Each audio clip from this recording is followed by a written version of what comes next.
Hi folks, Tim here in the afternoon of day at Exmouth Rugby Club, and it's a bit breezy here in the estuary, so I'm going to immediately dash inside, find a bit of shelter, and hopefully find some nice people from Exmouth Rugby Club to come and talk to. There's lots going on here at the moment. You can see the picture's got a track around it. We'll find out a bit more about that in a moment. But let's go in here. Who can we find? There's Ian. Hi, Ian. Hi, how are you doing, everybody? What's your full name, Ian, and what do you do here? I'm not going to tell you my middle name. It's a closely guarded secret. I'm Ian Harris, and I'm chairman down at Exmouth. Was a player, was a junior coach. Got sons here. My dad was here, and I've been around the club for some 50 years. I know I don't look that old. That's some tease about the middle name, Ian. No, you're not going to come out, no? No, there's no great secret. It's just I don't use it. So. Yeah. There you go. Fair enough. Okay, we're going to meet somebody else in a minute, but we'll take Ian over here for now. Loads of interesting things in the club here. This is a nice one to start off with, something I haven't seen at any other club. It's just a really beautiful mirror which has got the club badge on it. What's the story behind that? So our crest is quite synonymous with the town. You've got the crossed anchors and the cockle shell. We're known as the Cockles, and the mirror was presented to us back in 2005. Picture Windows, a local glass glazing mirror company, through one of our members, Steve Flower. His son played here as well.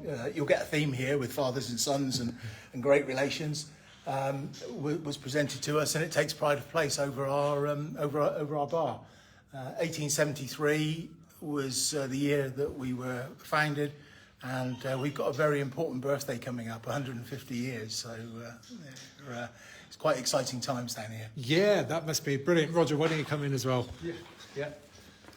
Hello, sir. What's your full name and what do you do here at Exmouth? I'm known as Roger Holman, and with the nickname Fingers. Everybody calls me Fingers, probably because of the shape of my hands and everything and that. I've been associated with the club for probably over 60 years, not only at this site, at its previous site, where my grandfather introduced me to lighting the boiler for the showers many years ago when I was about 12 or 13. Yeah. And I've been a player. I was a player here right from the word go, and I've never played anywhere else. I've played here seconds, thirds, first team for many years, and managed most of the teams. And then for some unknown reason I fell into cutting the grass, and I've taken on the role of groundsman as well, and kit man and general dog's body really. I'm supposed to be retired, but I try to keep myself occupied away from the club, because it's otherwise it could take over your life, and it is a hobby which I thoroughly enjoy.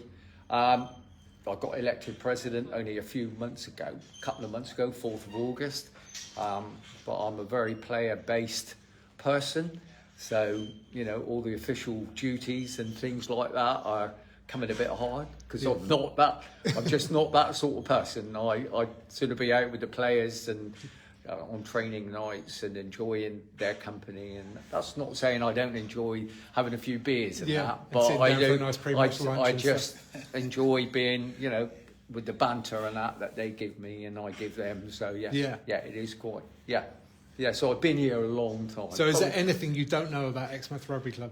Quite a bit. I don't know a lot of what goes on in here, but I do know a lot of what goes on outside, and the history, a lot of the history and things like that sort of thing outside, and where we've been and where we'd like to go, and everything, like when we built the new changing rooms in 96 and everything and that. And we know where we'd like to go, providing that we can get a new lease signed, and that is a key factor in going forward really. You need that for any kind of stability and planning and all sorts. We do. Okay, let's talk a bit more about the history in here. There's a Barbarian shirt here which looks like, is this guy a former player? Bob Armstrong.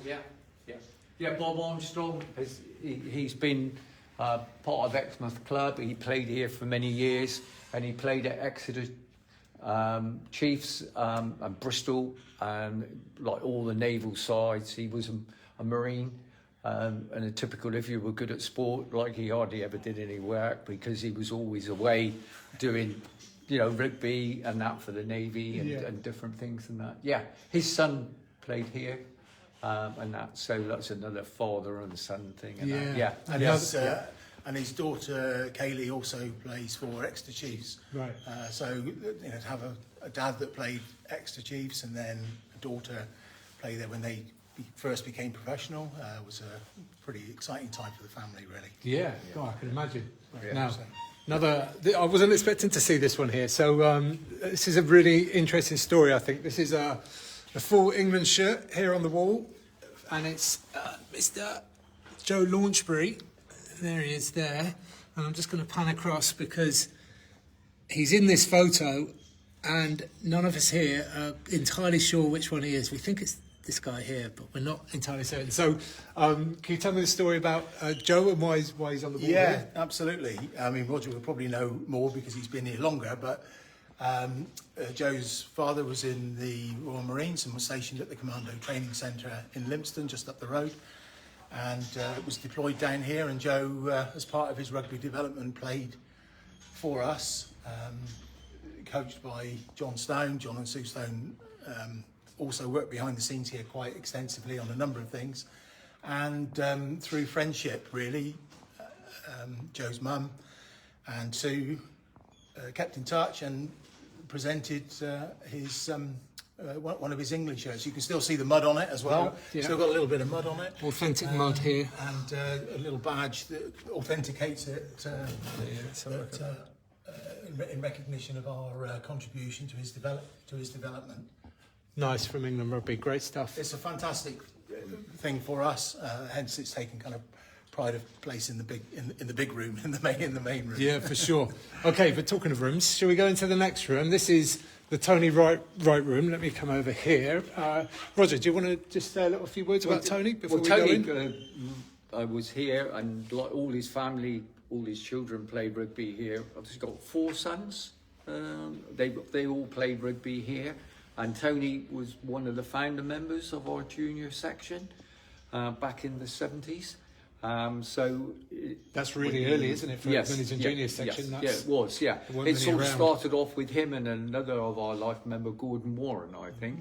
Like we've honoured him, and we have got a picture in the lounge of him. So let's go and have a look at Tony, shall we? Yeah.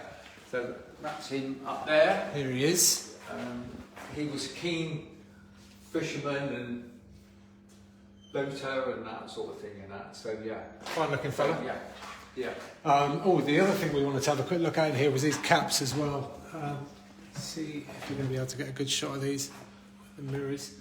So county caps at the top, Devon County with the insignia across a number of years, and then England caps in the middle, and a couple of all sorted. Very fragile and very, very dear to us. Yeah, and you were saying that that cabinet doesn't get cleaned very often just because you're so concerned. We are concerned. It was cleaned a number of years ago, each piece taken out. I guess if any of us were antiquity experts, then we would probably have the guts to do it. Yeah. But it's one thing that we just it takes great great place in our lounge, and it's gives us great pride to have those. As do plaques from many of the local clubs that have visited us. Being a seaside town in Devon, we get a lot of teams come here and visit us on tour, and over the years we've had a large number. A great place to come and visit down here, whether it's senior rugby or junior rugby, we've probably got one of the most perfect environments right next to the River Exe, just a stone's throw away from the beach. Yeah, it's beautiful. It's really lovely. Now then, there's a chap on the wall here, Ian, that you're probably best placed to talk about as well, I'm assuming. Yeah, absolutely. So, just show the people quickly. Okay. So Nigel Harris was my father. He had 2 stints as secretary at the club. Over a large number of years, I came down with him when he came into the club, and he got me into rugby at the very tender age of 12 years. 12. We didn't really have a junior section then, but Nigel for years was an integral part of the club. He was our linesman, hence the flag in the picture. The flag was enshrined when he passed away in 2010, primarily because he used to beat people over the head with it, and we felt that it was probably the best place to keep it. And the picture on the wall actually shows a reverse shot of Nigel, because that's what most of us, remember about my dad. Let me just show this. Seeing him from behind, because he was constantly stood on the touchline over the years, and many people remember him for that. But he got me into rugby. My two sons play here. My current youngest son does. My oldest one played here. And both have made first team appearances, which he sadly missed, and that's a great sadness that he would have missed out on that. My oldest son has gone on to the RAF and had significant success with UK Armed Forces, the old combined services as well, and his legacy is that he got us into that, and that's where we've taken it. But sadly, it all happened after he passed away. Shame, but it's great to see that he's remembered, and I love that photo of the back of his head, basically. That was actually on the order of service as well. Really? Because we kind of felt it summed him up perfectly. The back of Nigel's head. I love that. It's a real nice touch to have a bit of humour involved in that stuff. Okay, there's also another load of memorabilia over here. Roger, if you want to go over there, then you can maybe tell me about this, which I think is just a really lovely piece on the wall here. Really beautiful wooden framed. And what's the metal? Do you know? No, we don't know. Brass or something, maybe. We've never actually cleaned it anyway. Right. Really, it's just something that we've kept for the club and remembered people who were here during the war. And fortunately, when we had a fire here in '82, it was rescued because it happened to be in this part of the building. The main part of the building was destroyed by fire. And it was only last week that the club secretary had an inquiry from a relative who was doing a family tree, and she took a picture of that and has sent it off to the family. So it is still, people are still interested in that, building a family tree and that. When we have visitors to the club and that, they come and look, but when teams come and visit, they tend not to come into this part of the club so much, unless we have a function and then sort of everybody's in here. But on the whole, it's sort of, unless you happen to be here poking around or happen to be officers of the opposition, then you wouldn't normally be in here. Yeah. So, but it is something that we're quite pleased to have, and it's a great honour that we've got it. And remember the people who were here before us, and that, absolutely, well said. Yeah. Okay, let's go back out. Oh, was there a story about Peter or Mike?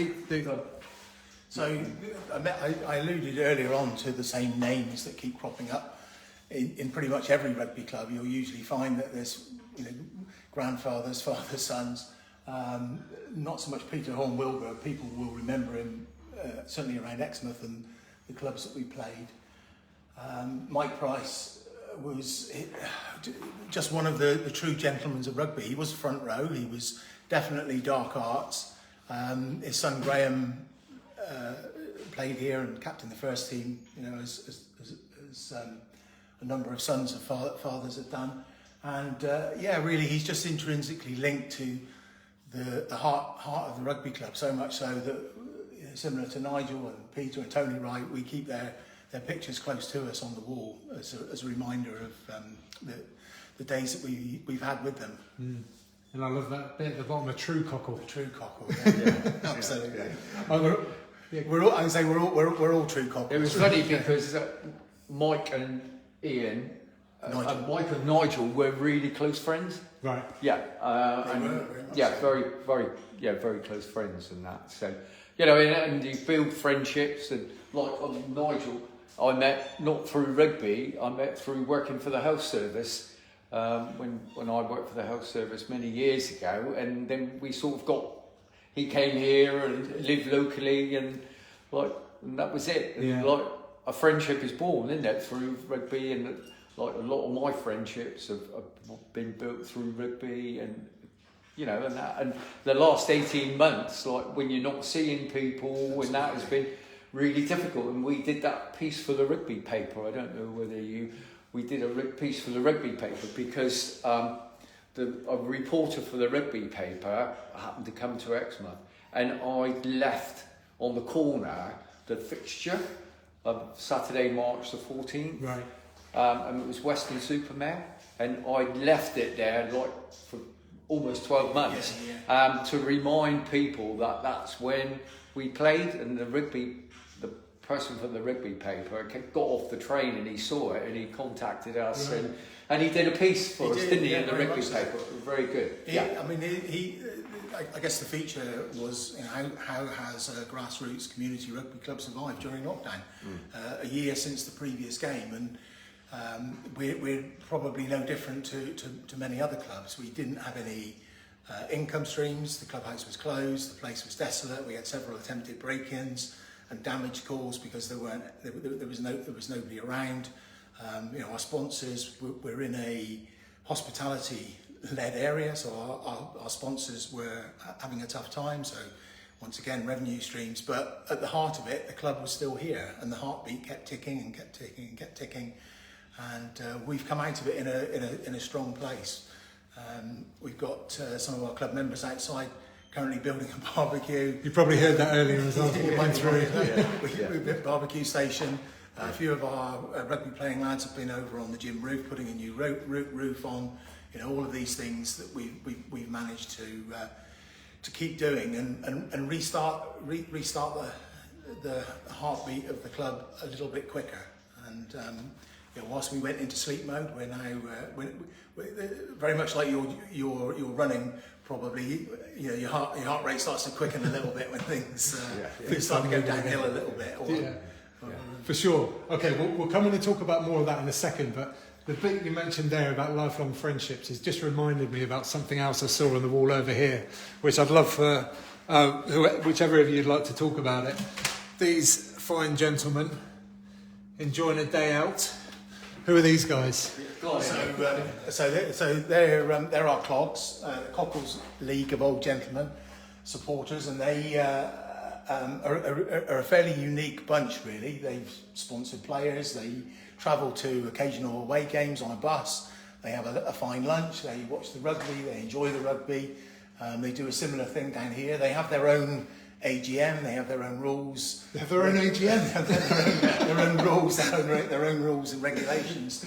But once again, at the heart of it, from that picture, you've got former players, you've got former coaches, you've got people that have been associated with the club in different positions over a number of years, and they've all stayed together. Their friendship is endured, and at the moment, the people that are in that picture, they're still here, and they're still part of the club. In fact, I think some of them went to our recent win away in Launceston, and they'll be planning their next away trip very soon. They always start in the rugby club at 11 a.m. on a Saturday with a snifter of port, and they're still seen here late into the afternoon, early evening in rude health. Yeah, and they're very smart as well. Wonderful stuff. I absolutely love that. Absolutely love it. Okay, let's go back into the main room, and we'll talk about some of the things that happen in here away from the rugby side that hopefully, like I say, generate a bit of revenue. So what's the setup here at the moment, and what's going on? Yeah, so we are essentially a community club, and this is something that started when you could have social distancing. So we've got a seated yoga. So every Thursday we've got a seated yoga class. Primarily the participants are people who've had heart problems or been unwell, so hence it's seated. And it's a convenient space. They can come in here. There's a comfortable amount of space. You can imagine a rugby club has a number of different activities. We've got parties, we've got wakes, we've got christenings. We have club days. All sorts of different community groups and activities take place here. Not so many bar sports these days. We don't have a pool table. We don't have a fruit machine. We do have a dartboard. We used to have a skittle alley. Yes, tell me about that, because it was right here, wasn't it? So it was actually down here. You can imagine the wall hurtling down towards the cupboard, which was just a big open. You open the doors. That was where the pins were lined up, and the takeoff station was here. Used for many years as part of club activities and fun evenings, and then you could either roll the balls back along the floor, but we're very ingenious here. So if you follow me, just up here above us is the chute that we used to. You can hang it on the door, the window frame on a gradient. Put the ball in at one end, and it rolls all the way down through to the other end. What an energy saver! Yeah. All of 15 meters, but Efficient. Yeah, get way more games in that way. Yeah, you get way more games in. But we are very much like a lot of rugby clubs. We rely on a number of different activities and events to generate our revenue, and whether it's seated yoga or prayer meetings. We've got a wide variety of activities that take place inside and our fantastic space outside as well. Yeah. Talking of the space outside, Roger, you may want to talk about this. The running track that's around the thing. I questioned whether maybe it was for greyhounds or speedway or something like that, but you tell me it's for humans. Yeah, well, when we moved here in '64 from our previous ground, it was a running track, 400 metres running track, and it was used, quite efficiently by the Exmouth Harriers, who used to have a building up on the side there, and it was quite a big club at the time, and until recent years the local community college used to have all their school sports day for 3 days here. All the years used to come here and everything, but over the years it's fallen into disrepair through the council and everything, and at the moment it doesn't form part of our lease, but it will do, hopefully. It will do, hopefully. When we do, then we'll have to make a decision on what we do. Yeah. The lease is key to what's happening, really, and that. So it is difficult. I find that a really interesting oddity that you've got all the ground apart from the running track, which encircles the pitch. Yeah. At one time, over in front of the grandstand, we used to have duck boards that we used to lay out on a match day, so that the players could go to and fro on the duck boards.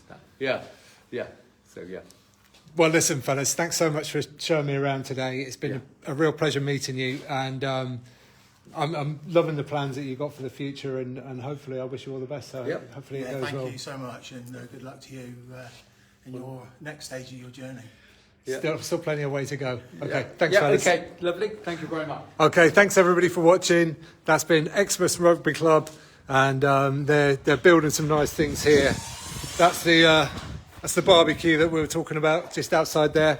I've got one more little short stop today, just over to Withycombe, which is literally, I think I could probably do a decent golf drive there from here. Keep watching, keep subscribing, and share the message if you can. Help me raise the profile of this as much as you can. I've got quite an exciting day lined up for tomorrow, so stick around. Cheers.